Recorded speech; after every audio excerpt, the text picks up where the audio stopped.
নমস্কার, আমি মঞ্জু ভট্টাচার্য। আমার গ্রন্থপাঠ আসরে আপনাকে স্বাগত জানাচ্ছি।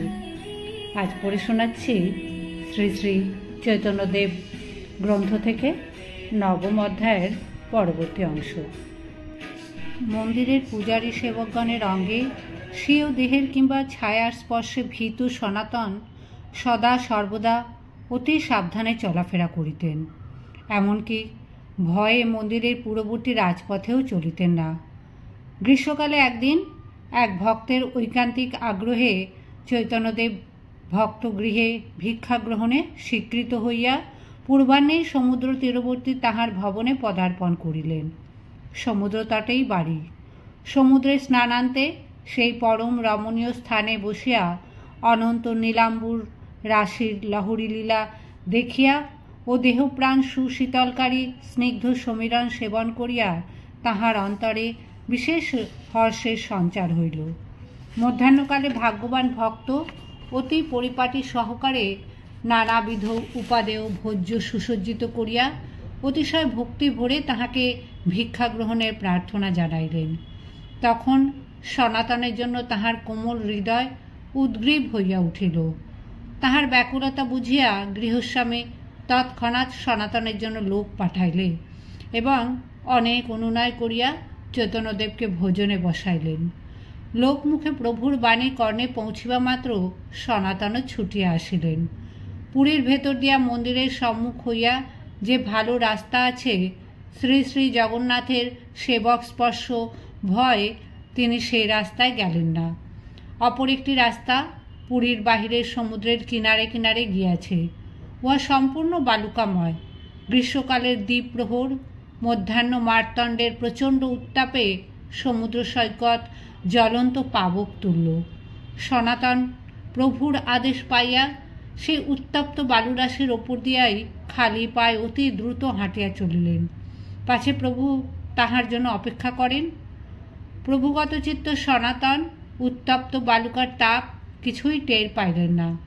উপস্থিত হইয়া দেখিলেন ভোজনান্তে চৈতন্যদেব তাহারই জন্য অপেক্ষা করিতেছেন। সনাতন উপস্থিত হইয়া চরণ বন্দনা করিলে তিনি পরম স্নেহে তার কাছে বসাইয়া তাহাকে ঠান্ডা করিলেন এবং পথশ্রম দূর হইলে সেবক গোবিন্দকে আদেশ করিয়া স্বীয় ভোজনাবশেষের প্রসাদ দেওয়াইলেন।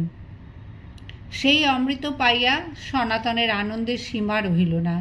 সনাতনের প্রতি প্রভুর অপার স্নেহ করুণা দেখিয়া গৃহস্বামীরও অন্তর পুলকিত হইল। ভোজনান্তে সনাতন চৈতন্যদেবের নিকটে আসিয়া উপবেশন করিলে তিনি জিজ্ঞাসা করিলেন, কোন রাস্তায় আসিয়াছ? বিনীতভাবে সনাতন উত্তর করিলেন, সমুদ্রের কিনারের রাস্তায়। বিস্মিত হইয়া চৈতন্যদেব বলিলেন, এই আগুনের মতো বালির ওপরে চলিলে কি রূপে? তদুত্তরে সনাতন বলিলেন, কই, তেমন গরম তো বোধ হয় নাই। চৈতন্যদেব নজর করিয়া দেখিলেন সনাতনের পায়ের নিচে খুব ফোস্কা পড়িয়াছে। তার জন্য অত্যন্ত দুঃখ প্রকাশ করিলেন এবং এইভাবে দেহকে পীড়া দেওয়ায় বিশেষ অনুযোগের সহিত বলিলেন, তুমি ভালো রাস্তায় আসিলে না কেন? আসিবার সময় সনাতন এমন তদ্গত চিত্ত ছিলেন যে শরীরের কষ্ট তাহার অনুভব হয় নাই। আসিবার পর প্রভুর অপার স্নেহ ব্যবহারে চিত্ত আনন্দে ভরপুর ছিল। এখন আবার তাহার দেহের প্রতি প্রভুর মমতা দেখিয়া অন্তর গলিয়া গেল। সনাতন অতিশয় বিনয় সহকারে যখন জানাইলেন যে সেবকগণের অঙ্গস্পর্শ ভয় তিনি ভালো রাস্তায় আসিতে সাহস করেন নাই, তখন চৈতন্যদেবের মন খুবই প্রফুল্ল হইল। সনাতন নিজ দেহকে উপেক্ষা করিয়াও শাস্ত্রবিধি পালনে যত্নবান দেখিয়া খুশি হইয়া তাহার খুব প্রশংসা করিলেন। যদ্যপিও হও তুমি জগত পাবন, তোমার স্পর্শে পবিত্র হয় দেবগণ। তথাপি ভক্তের স্বভাব মর্যাদা রক্ষণ, মর্যাদা পালন হয় সাধুর ভূষণ। মর্যাদা লঙ্ঘিলে লোকে করে উপহাস, ইহলোক পরলোক দুই হয় নাশ। মর্যাদা রাখিলে তুষ্ট হইল মোর মন, তুমি ওইছে না করিলে করিবে কোন জন। চৈতন্যদেব সনাতনকে 1 বৎসর নিকটে রাখিয়া উপযুক্ত শিক্ষা দিয়া সাধন ভজন করাইয়া তৎপ্রবর্তিত ভক্তিমার্গের আচার্যরূপে তাহাকে গঠন করিলেন। তাহার পর ভবিষ্যতে কি প্রণালীতে নিজেদের জীবন যাপন ও কাজকর্ম পরিচালনা করিতে হইবে সেই সম্বন্ধে বিশেষ উপদেশ দিয়া ব্রজভূমে পাঠাইয়া দিলেন। চৈতন্যদেবের শুভাশীর্বাদ ও চরণধূলির শিরে ধারণ করিয়া সনাতন ভক্তগণের নিকট হইতে বিদায় লইলে প্রেমাশ্রুতে সকলেরই বক্ষ ভাসিয়া গেল। শ্রী শ্রী জগন্নাথ দেবের কৃপা ভিক্ষা করিয়া সনাতন শুভ দিনে সেই পূর্বপথেই বৃন্দাবন যাত্রা করিলেন। ফিরিবার সময় পূর্বের ন্যায় কষ্ট হইল না। পথে পথে তীর্থাদি দর্শন করিতে করিতে সনাতন যথা সময় বৃন্দাবনে উপস্থিত হইলেন এবং কিছুকাল পরে শ্রীরূপও গৌড়ের কার্য শেষ করিয়া আসিয়া তাহার সহিত মিলিত হইলেন। ইহার পর দুই ভাই বাকি জীবন ব্রজমণ্ডলেই থাকিয়া চৈতন্যদেবের আদেশ ও শিক্ষা অনুযায়ী প্রেম ভক্তি মার্গের প্রচার করিয়া জীবজগতের অশেষ কল্যাণ সাধন করেন। তাহাদের মাহাত্ম্য বর্ণনা প্রসঙ্গে চৈতন্য চরিতামৃতকার লিখিয়াছেন, আশি সিন্ধু নদী তীর আর হিমালয়, বৃন্দাবন মথুরাদি কত তীর্থ হয়। দুই ভ্রাতার প্রেম ফলে সকলই ভাসিল, প্রেম ফলাস্বাদে লোকে উন্মত্ত হইল। পশ্চিমের লোক সব মূঢ় অনাচার, তাহা প্রচারিলা দোহে ভক্তি সদাচার। শাস্ত্রদৃষ্টে কইল লুপ্ত তীর্থের উদ্ধার, বৃন্দাবনে করিল শ্রীমূর্তির সেবার প্রচার। জননী জন্মভূমির সন্দর্শন উপলক্ষে শান্তিপুরে অবস্থানকালে চৈতন্যদেবের সঙ্গে রঘুনাথ দাসের সাক্ষাতের কথা পূর্বে উল্লেখিত হইয়াছে। চৈতন্যদেবের উপদেশে রঘুনাথ তখন বাহ্যিক বৈরাগ্য ছাড়িয়া অনাসক্তভাবে সংসার করিতে থাকেন। ফলত তাহার ভাবের পরিবর্তন ও বিষয়কর্মে মনোযোগ দেখিয়া আত্মীয় স্বজনের সঙ্গে মনে খুব আনন্দ হয় এবং নিশ্চিন্ত হইয়া তাহারা রঘুনাথকে স্বাধীনভাবে চলাফেরা করিতে আর নিষেধ করিতেন না। পাহারা দিবারও প্রয়োজন রহিল না। বিষয়ে আসক্তিহীন রঘুনাথ বাহ্যত বিষয়কর্মে লিপ্ত হইলেও তাহার মন প্রাণ 16 আনাই ঈশ্বরের দিকেই নিবদ্ধ।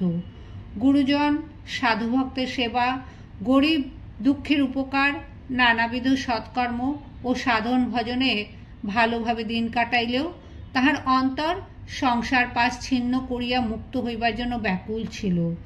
তাই সুযোগ পাইলেই নিকটবর্তী ভক্তগণের সঙ্গে মিলিয়া ভগবত প্রসঙ্গে ও ভজনে চিত্তের জ্বালা উপশম করিতেন। প্রভুপাদ নিত্যানন্দ তখন বঙ্গদেশে পরিভ্রমণ করত চৈতন্যদেবের আদেশ অনুযায়ী আচণ্ডালে হরিনাম বিতরণ ও ভক্তি উপাসনা প্রচার করিতেছিলেন। তাহার সেই অত্যদ্ভুত ধর্মপ্রচারের ফলে বঙ্গদেশে অভূতপূর্ব ভগবত ভক্তির বন্যা প্রবাহিত হইয়াছিল। সমস্ত দেশ হরিধ্বনিতে ও নাম সংকীর্তনে মুখরিত হইয়া উঠিয়াছিল। এ সংবাদ আমরা পূর্বেই দিয়াছি। নিত্যানন্দ এইভাবে ধর্মপ্রচার ও পরিভ্রমণ করিতে করিতে এক সময় পানিহাটির বিশিষ্ট ভক্ত রাঘব পণ্ডিতের গৃহে অবস্থান করিতেছিলেন। মহাসংকীর্তন নৃত্য গীত উৎসবে ওই স্থান আনন্দক্ষেত্রে পরিণত হইয়াছিল। সংবাদ পাইয়া রঘুনাথ ব্যাকুল হইলেন এবং অভিভাবকগণের অনুমতি লইয়া পানিহাটে গমন করিলেন। গঙ্গা তীরে এক বিশাল বটবৃক্ষের তলায় প্রভুপাদ প্রেমানন্দে বিভোর। এমন সময় রঘুনাথ উপস্থিত হইয়া তাহার চরণে দণ্ডবৎ পতিত হইলেন। দয়াল নিতাই তাহাকে উঠাইয়া প্রেমালিঙ্গন দিলেন এবং স্নেহস্বরে বলিলেন, চোর, তুমি বাড়ি ছাড়িয়া বরাবর পলাইয়া আইসো আর ভক্ত সঙ্গে প্রেমাস্বাদ করো, সেই জন্য এবার তোমাকে দণ্ড দিব। রঘুনাথ নিজেকে কৃতার্থ মানিয়া অবনত মস্তকে হৃষ্ট মনে দণ্ড প্রার্থনা করিলে প্রভুর হুকুম হইল, সমস্ত ভক্তগণকে একত্র করিয়া এখানে দই চিরার মহোৎসব করো, এই তোমার উপযুক্ত শাস্তি। প্রভুর অপরিসীম অনুগ্রহ দেখিয়া রঘুনাথের চিত্ত গলিয়া গেল। তিনি তাহার চরণ বন্দনা করিয়া আদেশ শিরোধার্য করিলেন এবং পরম পুলকিত হইয়া উৎসবের আয়োজন করিতে লাগিলেন। রঘুনাথ বাড়িতে খবর দিয়া প্রচুর অর্থ দ্রব্য সম্ভার লোকজন আনাইলেন। নিত্যানন্দের অভিপ্রায় অনুসারে চারিদিকে ভক্তগণের নিকট লোক মারফত নিমন্ত্রণপত্র প্রেরিত হইল। উৎকৃষ্ট দই, চিরা, কলা, চিনি, ক্ষীর, সন্দেশের প্রচুর আয়োজন করিলেন। নির্দিষ্ট দিনে সকল ভক্তগণ মিলিত হইলেন। গঙ্গা তীরে সেই বটবৃক্ষের তলায় মহোৎসব আরম্ভ হইল। প্রেমে উন্মত্ত নিতাই চৈতন্যদেবকে স্মরণ করিয়া নৃত্য গীত কীর্তন আরম্ভ করিলেন। ভাবন্মত্ত ভক্তগণও তাহার সঙ্গে সঙ্গে যোগ দিলেন।